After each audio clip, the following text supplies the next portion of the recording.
G'day folks, talk to Goose McGrath. He's in the housing sector, helping people build profitable property portfolios, reducing risk and maximising success, and where he uses his Holy Trinity Formula. It's great stuff. And if you like the podcast, hit that subscribe button. Be much appreciated. I want to thank our sponsors, Permobil Australia, the greatest electric wheelchairs in the land. Wouldn't be sitting in anything else but these 4 wheels right here, and they got great assistive tech also. So righto, let's get into it.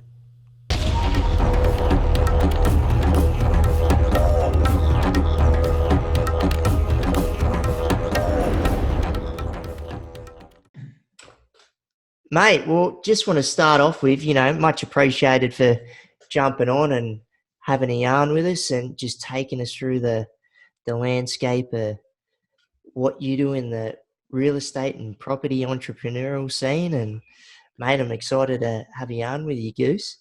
Mate, it's an absolute pleasure. Thanks for inviting me on. When you sent me a message, I was like, yeah, man, I absolutely want to talk. I mean, firstly, I'm passionate about what I do. And secondly, I love communicating and, learning from other people and sharing stories and all of that kind of stuff. So this is me and my element, and I've really been looking forward to this podcast with you. So yeah, thanks for having me on. Beautiful. Love it. Love the energy. So Goose, Glenn, if we go back to Goose, where does the nickname come from, brother?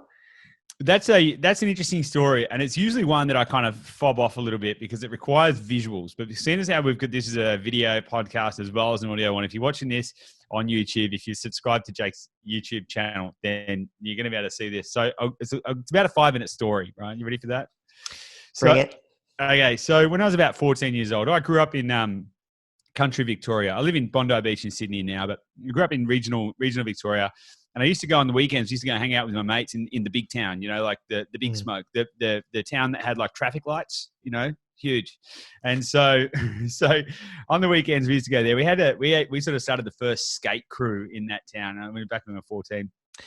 Used to skate too. Love it. Yeah, man. Yeah. We were renegades. We'd just like skate from Friday after we finished school to Sunday. Basically, we wouldn't sleep for a couple of days, just skate for days. Anyway.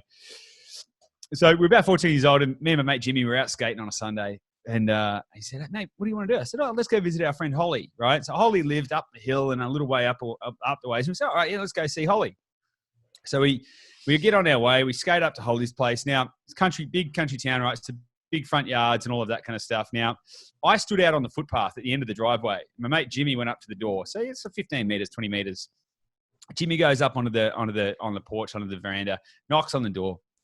Holly's older brother, Mitch, answers the door, and he opens the door, and he's looking all wild-eyed and crazy, right? He's like, "Oh, what's happening, man?" And my mate Jimmy's like, "Hey, is Holly home?" And he's like, "No."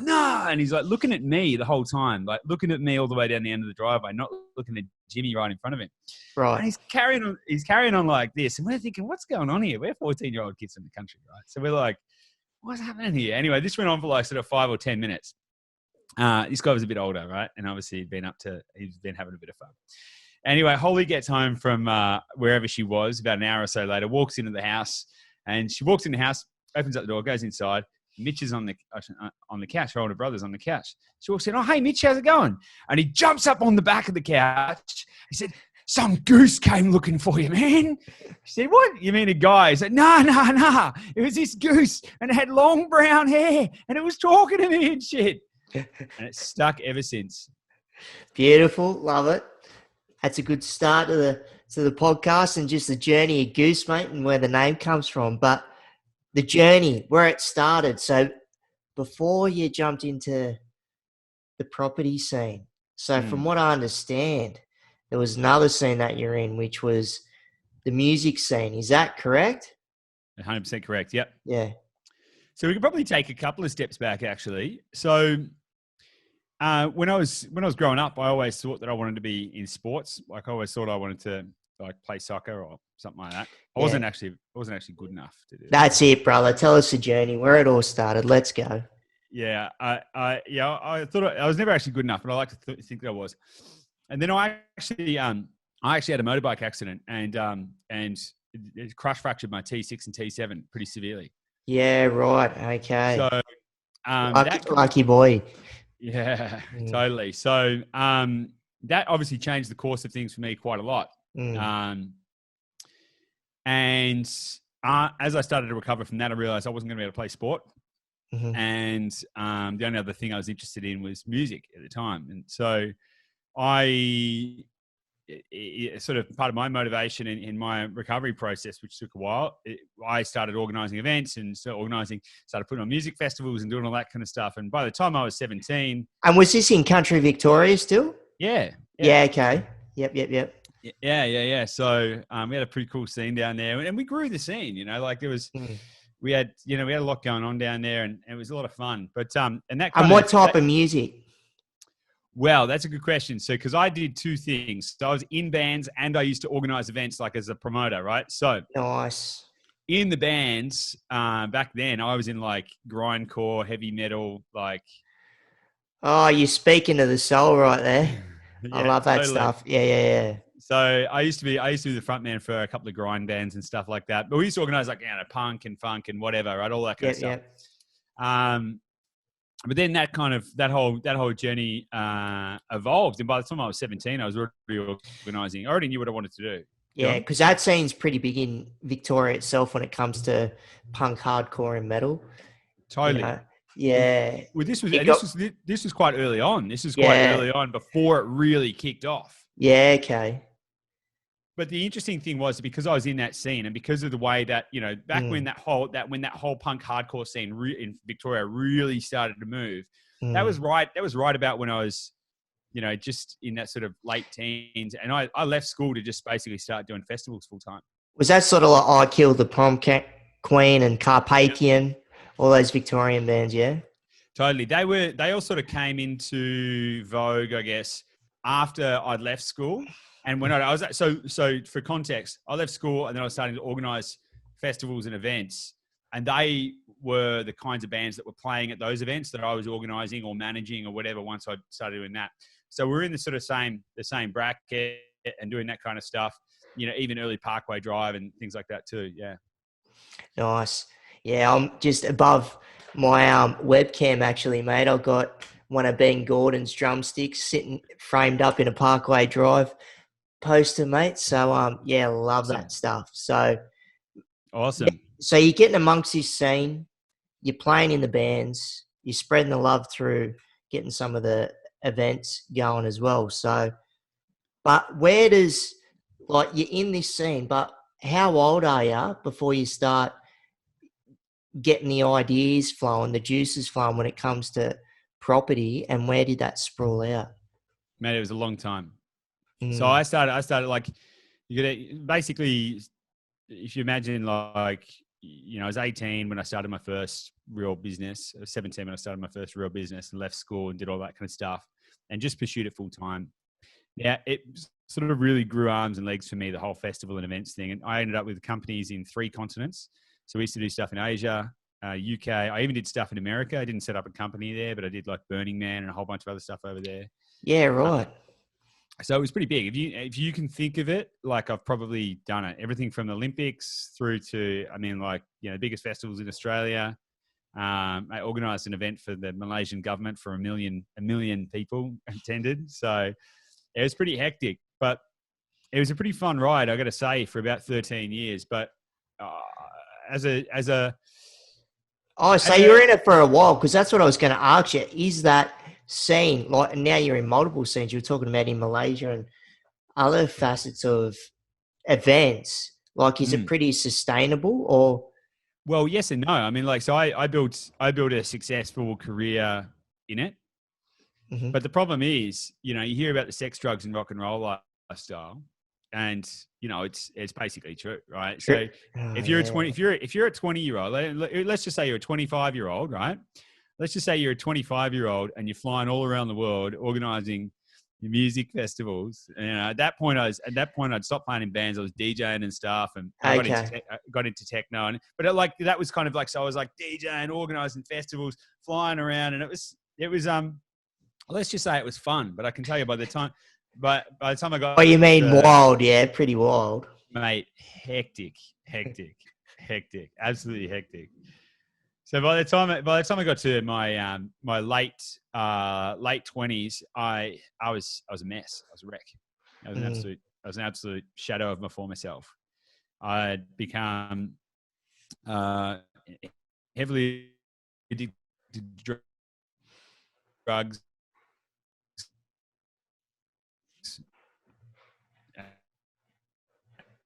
and alcohol into the ground. It kind of on the outside, it seemed like life was really good. I was traveling the world and doing all this cool stuff. But the reality is, it was I got myself to a pretty dark place. Yeah, and that would creep up pretty hard for us, especially like going through, like you said, 13 years. It's pretty wild, hectic, drugs and alcohol. Young bloke touring the world, and then you just trying to keep up with the lifestyle. Yeah. Totally. So I didn't have any savings. I didn't have any safety net. I didn't have anything.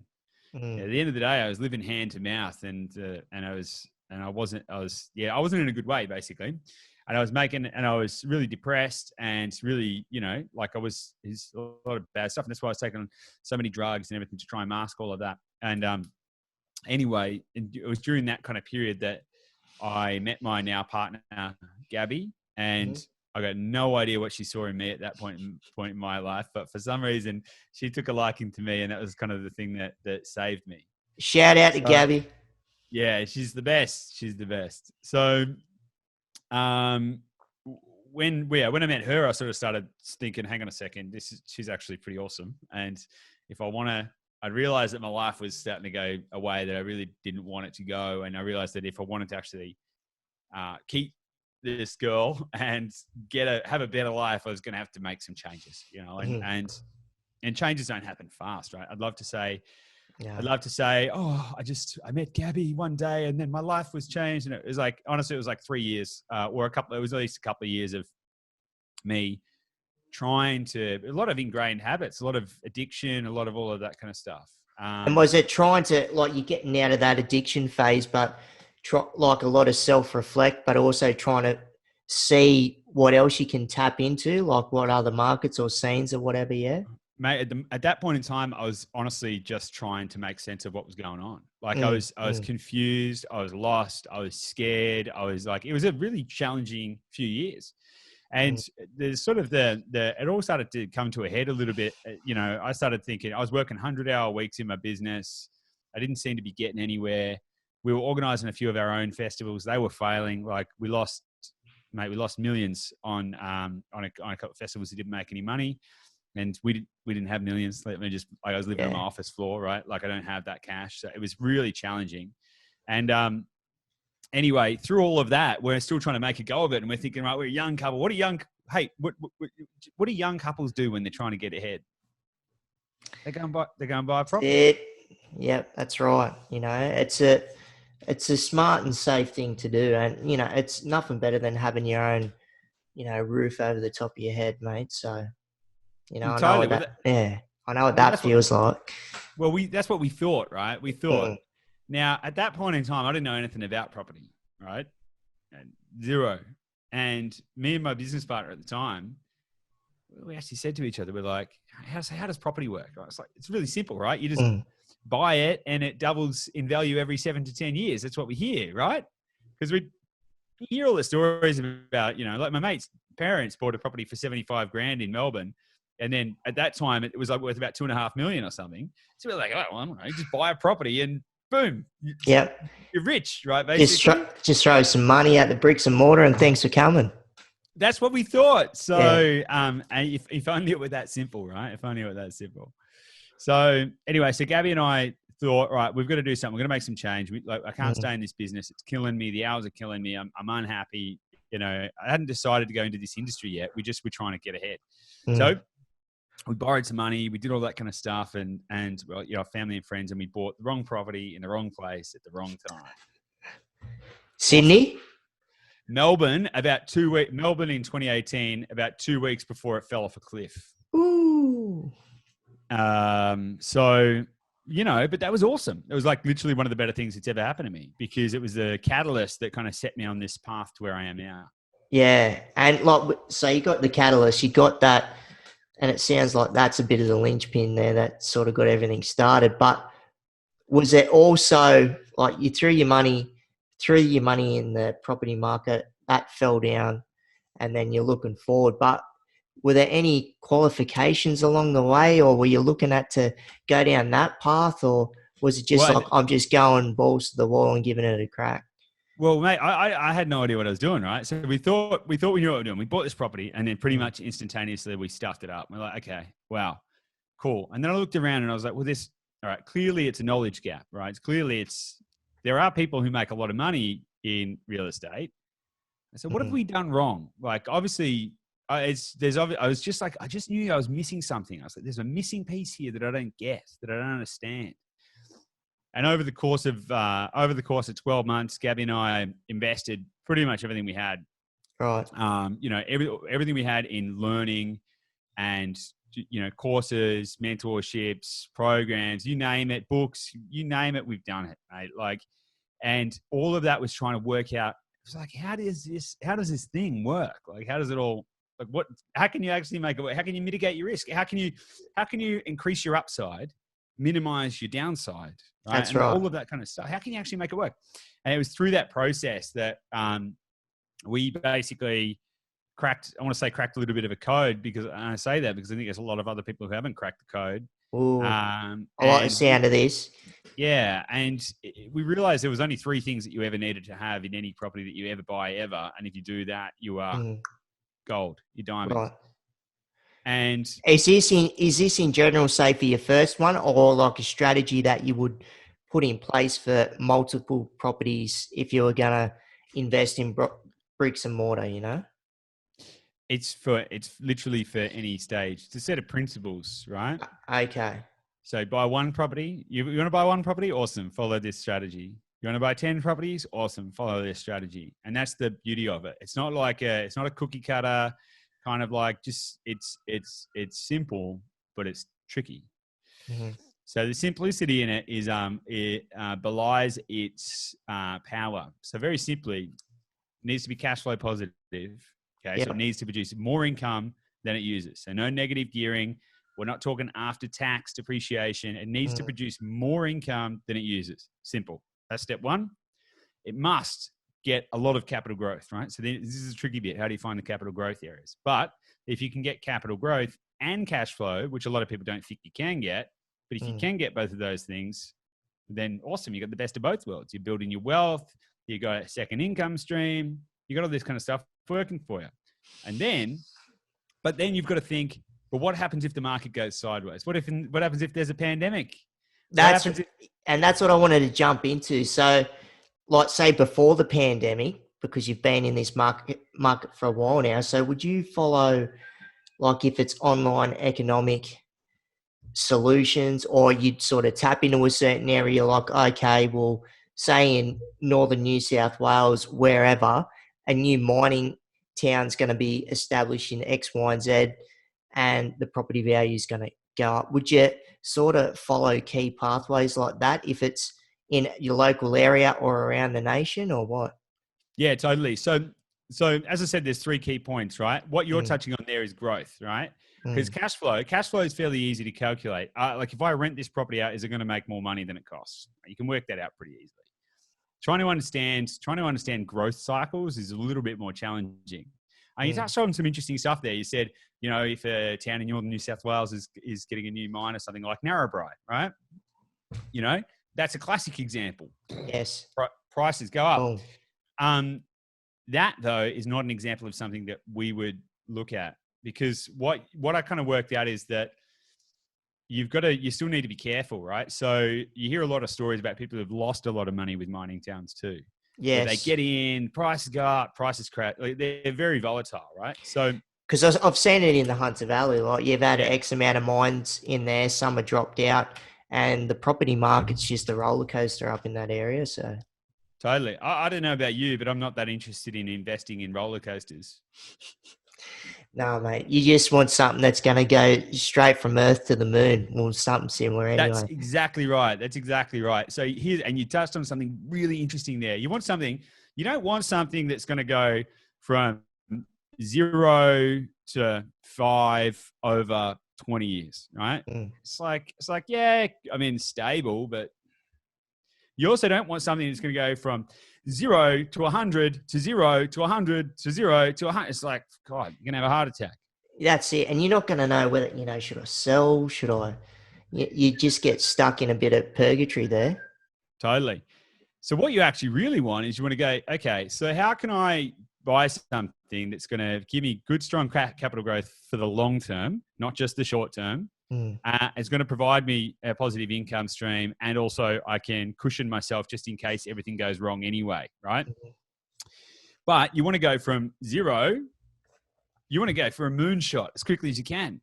So if you try and invest too early in a market phase, you can end up just basically flatlining for ages, and then maybe it'll go up, I don't know, maybe 10 years away or something like that. So understanding where to position yourself in the market cycle is the most critical thing. You hear a lot of people in real estate, they'll talk about, it's not about timing the market, it's about time in the market. Now, this is true. The more time you are in the market, the more money you will make. That's the power of compounding growth, right? Yes, yes. But let me just ask you this: if you could buy a $500,000 house today and it do nothing for 5 years, and then go increase by 20% over the next 2 years, or just buy it right before it does the 20%, what would you choose? Oh, mate.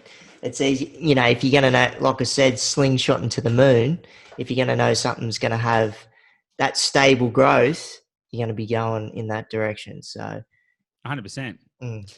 Yeah, so we do look at all of that kind of stuff, and it's been really interesting. I mean, we actually just did some performance reviews over our because we buy properties for clients, right? So that's what we do. So we don't sell property, we don't sell real estate, we don't do anything like that. We help people. Let's say you say, look, Goose, I want to build a property portfolio, and I'll say, well, why do you want to do that? And you might say, well, mate, I want to get to $100,000 income in the next 10 years. Let's just say, right? Awesome. We'll work out the strategy, and then we'll help you go buy the properties, right? So it's nothing to do with sales or anything like that. So interestingly, though, we were just doing some performance reviews of our clients who've purchased over this period through the coronavirus period. Yeah, and how often would you do it? Like the performance reviews? Every 6 months. Okay, beauty. Yeah. Yeah. So every 6 months, we were a little lackadaisical over the last little bit, because it's been a few things going on. COVID, a few things. A couple of things. So we just did a review on about 25 of the properties. 25 properties that we'd purchased for our clients over a certain period of time. Okay.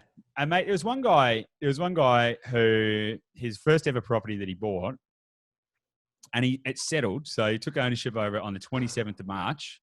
So right when the coronavirus was really kicking off. Oh. How do you think he felt at that time? Oh, mate, your heart would have been, dropping out of your chest. Totally. So I called him up yesterday.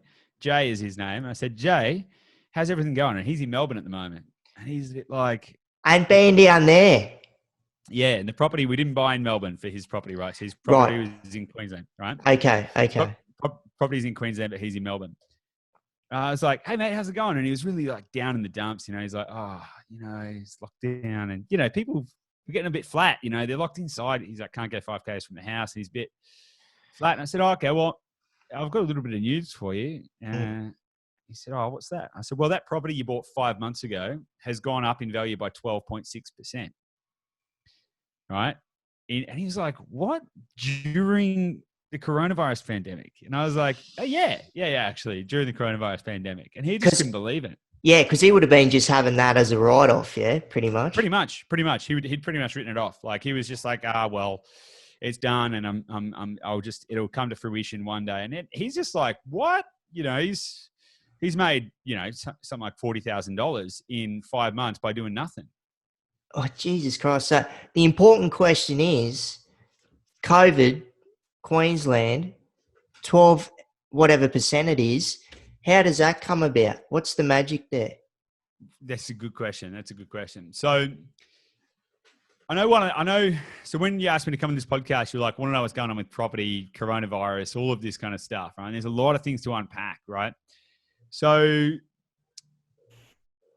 Compartmentalize it as best as you can, Goose. I'm going to try and compartmentalize it as best I can. So it's not about Queensland. It's not about New South Wales. It's not even about Victoria, right? Because there's properties in Victoria that have done that kind of stuff as well. Mm. We've been buying over this. We'll just use this year as a microcosm, right? Just so we can keep it in frame of the coronavirus. We've been buying in 5 different states over this period of time. 5.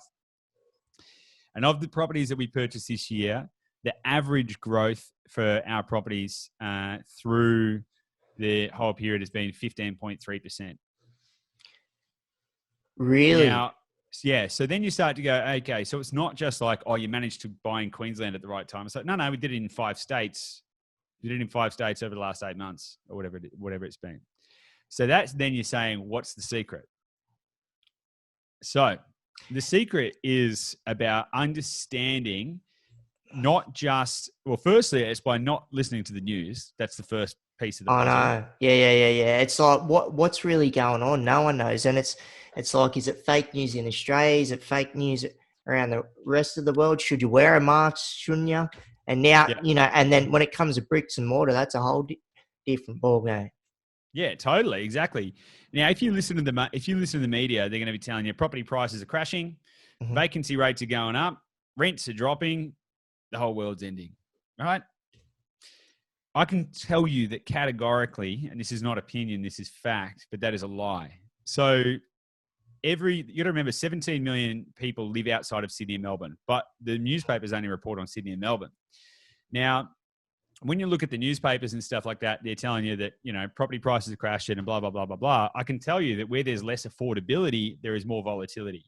So it is a proven fact that Sydney and Melbourne are the 2 most volatile real estate markets in the country, which most people don't. Everyone thinks it's like, no, it's like they're dangerous markets, right? Yeah. They go up, they go down, they go all over the place. Now, what you need to look at is actually just look at the facts. So some of the key things you've got to look for is you want to see vacancy rates decreasing. Now, if you don't understand what vacancy rates are, I'll quickly explain them for the benefit of the people listening to the podcast. That'd be great, yeah. So vacancy rates are typically the percentage of rental properties that are currently available out in the market. Right? Let's say you're in a town and there's 100 rental properties in the town. And let's say of those 100 rental properties, 10 of them are available to be rented right now.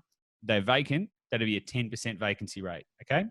Now, what is typically considered to be a balanced market? So when there's like roughly the right amount of supply for the right amount of demand in terms of rentals. Yep. The equilibrium's all good. Yep. Yeah, totally. That's about 3% vacancy rate. So when you got 3% of the total amount of rentable properties in an area that are vacant, that's like, it's considered to be equilibrium. Now, 2% is considered to be extremely tight. As in, like, it's a bit testy. Less than 1% is considered to be crisis levels, right? So less than 1% vacancy rate, it's basically a housing crisis, right? So when you look at some parts of Sydney, you got vacancy rates that are well and truly over 10%, which is crazy. It's nuts. That means that like one in 10 properties is vacant. Jesus, it's mental. However, that's pretty high. It's extremely high, right? In the CBD, it got up to 17%. So one of the things you want to look for if you're trying to find these kind of areas is you want to look for vacancy rates that are decreasing over a period of a few months, not just like over the last month or whatever. Right. But also you want to look for very low vacancy rates. So to give you some context around that, the areas that we've been buying in have had vacancy rates of less than 1% everywhere. So some places have had vacancy rates of 0.5%. So pretty much there's like not much rental stock on the market. So here's one thing. Right. So you want to have a look for vacancy rates that are declining, and you also want to see the days on market shortening. And by the days on market, I mean the average amount of days that it takes to sell a property in an area. You want to see that decreasing. All right. And talking about this, what would be if it's someone that was either going to engage yourself or if they were just going to do it on their own? How do they go about just seeing the landscape of, the vacancy rates or whatever, the numbers going up and down? to be honest, this is one of the trickiest parts, right? It's like, it's not black magic. There's a lot of people in real estate that will try and tell you it's all black magic and it's all smoke and mirrors. It's not. It's maths. Like, it's all maths. It's all just maths and understanding. There's two components, right? It's science and human psychology, or maths and human psychology. That's it. So it sounds like you've got the algorithm. Well, no, it's like, I mean, we do have an algorithm, right? We do, but the reality is that, like, I didn't come. Yeah, I mean, we've got a system that we've built.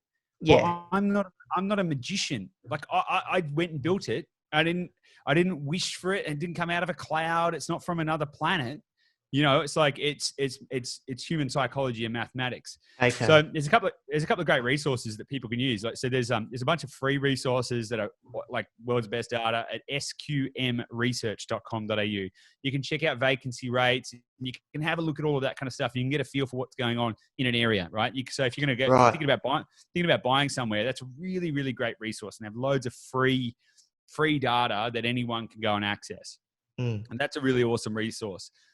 There's another one called Microburbs, which you can just Google that. And that gives you some really great insight into, like, what's happening from a human level. Like, what's the public housing percentage? What's the livability scores? And all of this kind of stuff. But the process that you really need to do is start to overlay all these things together. Yeah. And because with overlaying all those things together, so you've got the government that they've announced with social housing and how that's going to ramp up, and you're looking at people that have lost their jobs and that they might not be able to afford living in the CBD. So then if they're building social housing out in whatever area it may be. So what's the perception of that?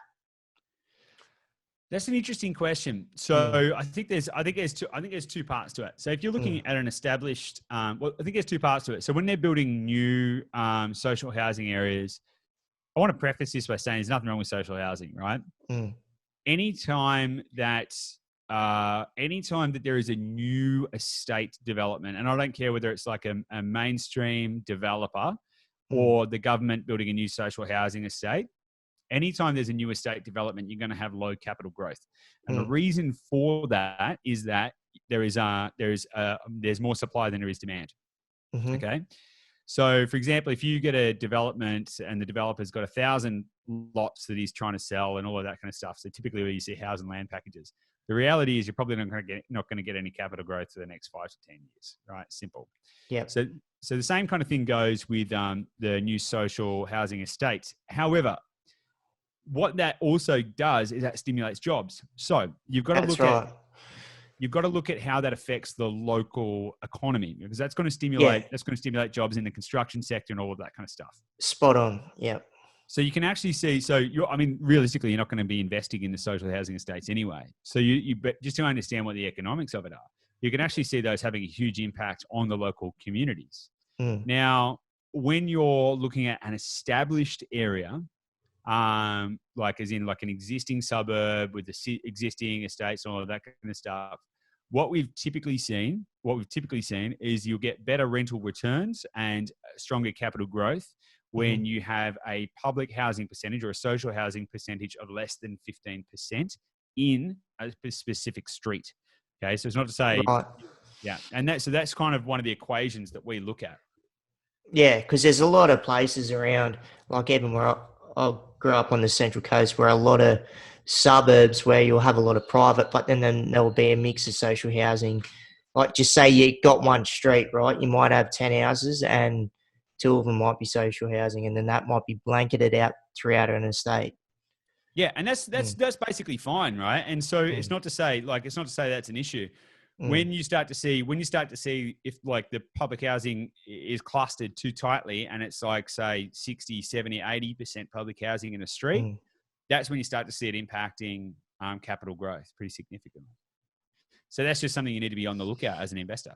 Yeah. And talking about investing, right? So have you ever had people come up to you and go, "Hey, Goose, why should I invest in bricks and mortar? Why is that so special compared to if I wanted to throw money into another market?" I'm thinking of stocks, shares, bonds, all that sort of stuff.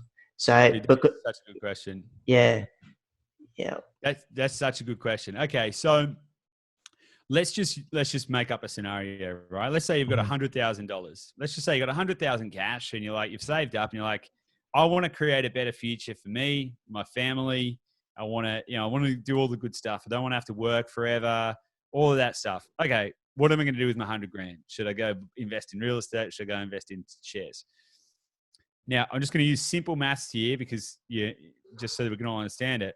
But if we took $100,000 and we put it in shares, and let's just say it got a 5% return, which is it's pretty average, right? Let's say it got a 5% return on an index fund or something like that. Yeah, blue chips or something. Yeah, totally. So you got $100,000, invest it, you get a 5% return. What do you got? $5,000 extra, $105,000 total. Okay. If you take that $100,000 and invest it in real estate, and you buy a $500,000 property, and you get a 5% return or 5% capital growth on that, you've actually made a $25,000 return. So you actually got a 5 times return. Yeah, right. Does that make sense? Yes.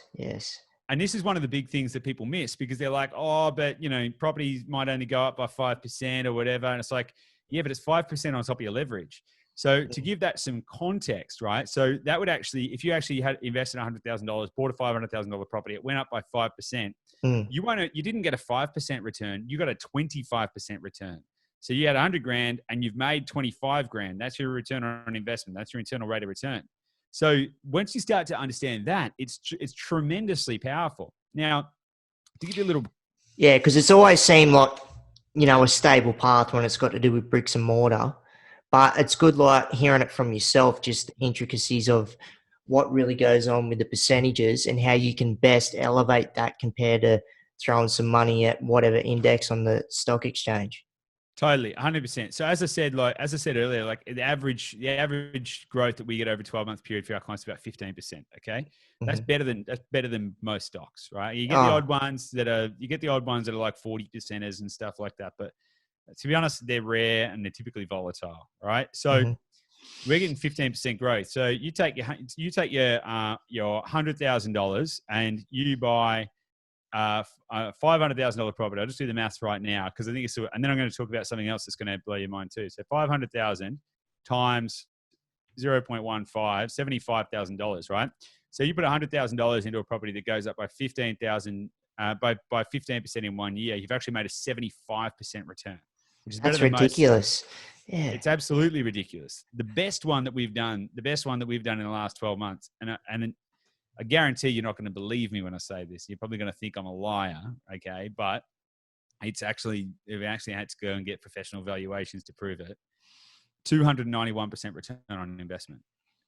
291% return on investment. So come on now. I know, right? It sounds ridiculous. Now, I'm not saying that's normal. That's definitely not normal. That's completely abnormal. But yes, that's what can happen.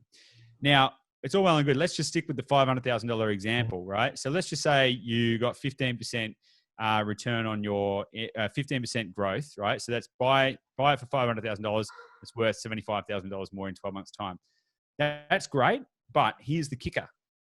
If you have positive cash flow with that as well, so if that asset produces more income than it uses, it's going to do two things. Firstly, you're not going to have any holding costs, so you're not going to have any stress. So if you go on holidays, you leave your job, or you do anything like that, it's still going to be doing what it needs to do in the background. Happy days. Yep.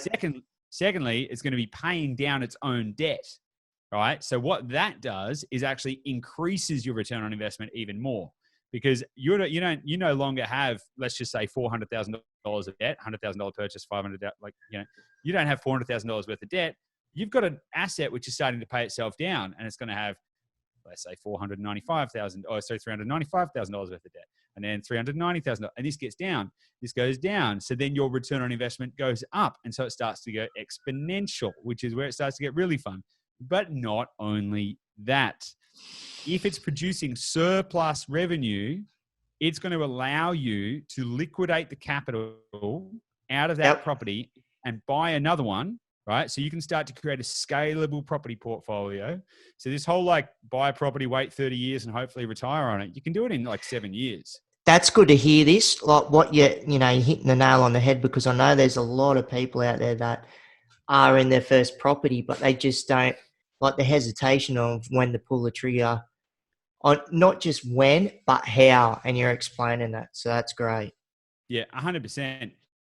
And here's the other thing as well. It's like when you start to get this right, like when you start to understand, and so these are the three principles, right? Cash flow, growth, and the ability to add value. Now, the ability to add value is, it could be something as simple as doing a cosmetic renovation, or it could be something as complex as doing like a small development, right? But whatever it is, it should be something that you don't have to do straight away. But what it is, it's like a cushion and a safety net, so that if something does go wrong and goes sideways, you can go, well, I'll go and add value to it and I'll increase my equity, increase my cash flow. Once you get these three elements working together, it creates what I call a wealth ecosystem, where your cash flow can liquidate your capital, and your capital can fund the value add. So you can actually use the property's own equity to pay for the value add, which increases the cash flow and increases the equity. And this creates this It's a triangle, but almost in the flywheel shape. effect. Yeah, almost in the shape. Yeah, it is a triangle, but a circle. Just it keeps on feeding You're itself. 100% right. You're 100%, and that's the exact image that I've got for it. It's a triangle, and it's also a circle at the same time because it's a flywheel. Now, here's what you can actually do when you get this right. And this is so much simpler than people. Like, this is not black magic. This is not only for someone who's super special. This is like, man, I've had people buy their first property and start to get these kind of results. People on their seventh property that have never even heard of getting this kind of stuff, right? So this is something that anyone can do. Now, once you get this right, you actually have the freedom to do whatever you want. So if you know that no matter what happens, like even if you were to disappear for, or like, you know, go sail the world for, 12 months or whatever, you could be wealthier when you get back. Like you can actually start to, let's think about it like this. Let's just say you had $2,500 of passive income per month, right? So that's not a lot. That's not a lot. That's not like some people talk about like, oh, I want to have like $200,000 passive income. I'm like, yeah, that'd be cool. But like, let's just say you had $2,500 a month. But you'd rather want to feed that back in, if you can get it back into the properties and knock them down, or just like that circle, that triangle, that just keeps building it up. You absolutely can, right? You can that's the fast way of doing it, is to keep spinning that wheel and just spin it faster and faster and faster and faster and faster. That's what happens. However, if you had $2,500 a month passive, you've already got, say you got 2, 3, 4 properties, something like that. And you just decided, you know what? I'm going to go move to Barcelona. I'm going to go move to Barcelona and I'm going to write a book, right? You can do that. Because guess what? Like you could probably go work in a sangria bar for 3 days a week and whatever. Man, your life suddenly can change because you're not going to be strapped to your job anymore, because you know that you've got something that's going to give you something, right? Yes. And this is why it's so powerful. And I think this is the big missing piece. I was talking to a guy earlier today, and he was, like most people, thought that the best that you could do with property would be to get 5% capital growth and 4% yield, which is basically going to be negatively geared. Now, this guy's a business owner, and he was like, honestly, why would I want to put money in real estate? Like, it just doesn't seem to make sense. And I'm like, yeah, well, if you're going to do that, it doesn't make sense. But if you follow that flywheel, the Holy Trinity, then it's like I know people that have started following the Holy Trinity principles, right? Have now sold their house, bought a caravan. They're investing all their money in more properties, just like the first one they bought, which got them $19,000 of cash flow. Yeah, and now they're just like, all right, cool. We're just taking the family on the road. Life's good, done. Jesus. So this flywheel, right? So talk us through Dashdot. Like this is what I've been really intrigued about. Like what's like with yourself, what's involved in there? Talk about where the flywheel comes into the context of Dashdot and what you can do for the general public, mate, and especially in a time like now. Totally. So I think there's a couple of things there. I can talk about what we do. That's fine.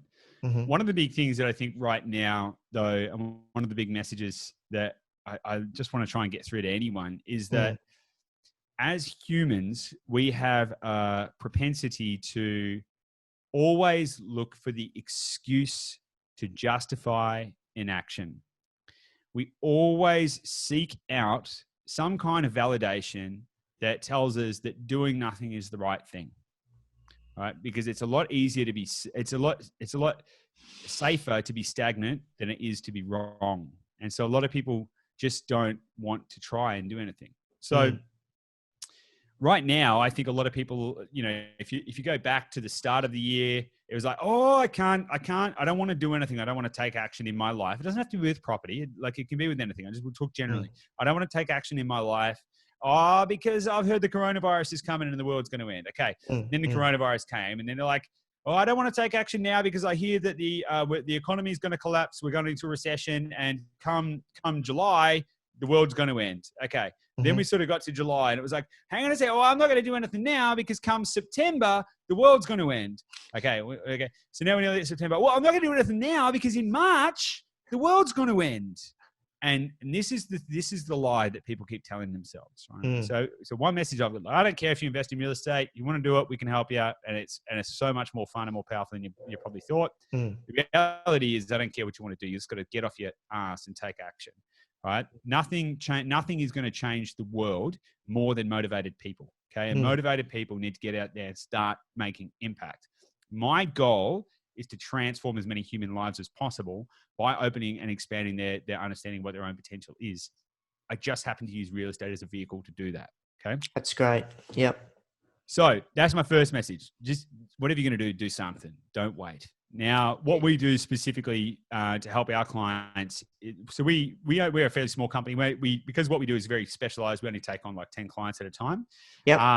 And the typical general process is really simple. But it sounds like a lot's going on. Like, yeah, you got 10 clients, but then like you're saying, one of them's got a 25 house, or whatever development portfolio. So that's a bit that you got to assess and take on there. That's for sure. Yeah, totally. It's pretty simple though. It's fun, right? We've built processes around this. What we do is someone comes to me, they book in a time with me or the team, and they say, hey, I'm here and I want to go to here. Awesome. Then we work out what's going to be the plan to get them there. That's step one. Work out the plan. Step two, we go and do all the work. We find the properties. We give you the result. Step three, you live a better life. It's that simple, right? And so what we do is we've got a process that all of the properties we buy follow the Holy Trinity principles. Okay. So that triangle, the flywheel, every single one must follow those principles. Yep. Secondarily to that, there's 3 phases of every single property portfolio journey: foundation, acceleration, and legacy.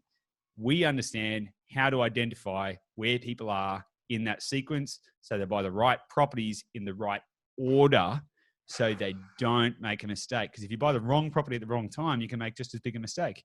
Imagine if you went out and tried to do a 25 townhouse development in your first go. It's not, well, you can try as best as you can, but you're going to fall short in a lot of areas, that's for sure. At the very least, even if you're successful, it's going to be damn stressful, right? That's right. And we want to try and take all that stress out of it and make it a lot easier. Really, at the end of the... Yeah, especially in a time now when, people are going to be hesitant to pull the trigger with Corona and everything else going on. Totally, 100%. I mean, here's just the facts of the matter. It's like you look around the country right now, and 12 out of 15 macro markets, so that's capitals and regionals, 12 out of 15 of the market differentiations have gone up in value. 12 out of 15. So like, I don't know, there's nothing wrong with buying right now. You're just going to go buy in the right spot. I'll actually tell you right now, it's harder for me to buy properties for our clients than ever before because the property market's going too fast. Like, honestly, everyone talks about it being like a seller's market a buyer's market, which means that buyers have all the power, and it's just not that. It's just not true. It is literally just not true. It's just not true. I mean, it's a seller's market at the moment. Properties are selling for 20% higher than they normally would. It's crazy. Jesus. And so I would suggest that it's more important than ever to make sure you get the right advice and get the right guidance, and particularly build the right team, which is obviously what we aim to do and help people. And you're right. What we do in the back end is very complex. But what we do on the front end is simplify the whole wealth creation process for people. And it doesn't matter what state or territory you're in, like you gauge that market risk, risk mitigation to whatever degree, and then just look at where you can interject. Pretty much. So we've built you mentioned algorithms earlier, right? So we've actually built a complex system which allows us we don't look for properties first. Here's one of the mistakes that a lot of people make is they go, I want to go and buy a property, and then they start looking for properties, which kind of makes sense, right? Except it's completely the backwards way around of doing it.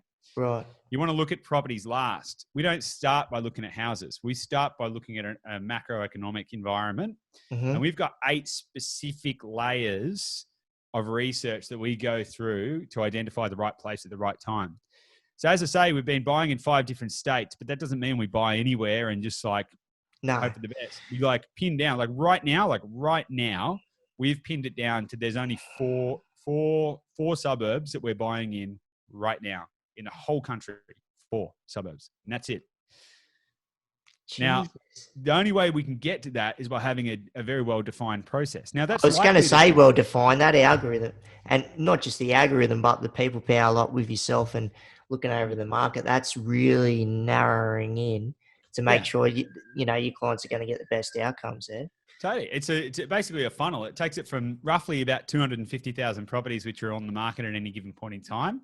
And it literally goes from 250,000 down to 1. And so you're only left with the right result. Simple. Yeah. People listen to this fella. He knows what he's doing. So if you want to grow in the property market, Goose McGrath, you know, get a hold of him. But I want to also touch on, mate, because what I get involved in too, like with myself with work. So I'm an NDIS service provider. Yep. So, and I get mixed in specialist disability accommodation and supported independent living. So, and have you been involved in that scene, or had anybody approach you? Or yes, I have. Okay. So I haven't been involved in it, but I've had a lot of people approach me about it, and they've approached me about it because they've usually got the contacts and the contracts for those kind of programs.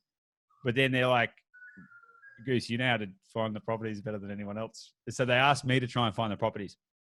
The reason that we haven't actually done any of those projects though is because the where they want to do those projects don't align with the way we define our ideal areas. Yeah. Does that make sense? Okay. Yeah. So we haven't had that. Like, I'm like, okay, so we could, for example, do an NDIS project over there, but our process tells us that we don't want to be over there. We want to be over here. So we haven't actually had those two things marry up. But I think it's a really great scheme for a variety of reasons. I think it's a really great scheme for the users. I think it's a really great scheme for the investors. I think it's a really good government strategy. I'm very pro NDIS and all of that kind of stuff. Yeah. It's good to know because it is, you know, a very good strategy. And at the end of the day, and with what's going on now with COVID, and they don't want people in aged care facilities, and it's just trying to get people that, you know, it'd be someone, say like me, I'm a C5, C6 incomplete quadriplegic, and I'm 35 years old, and I'm mixing it up with all these old folk in a dementia ward in an aged care facility. And I'm like, what am I doing here? Like, I should be able to be my own property.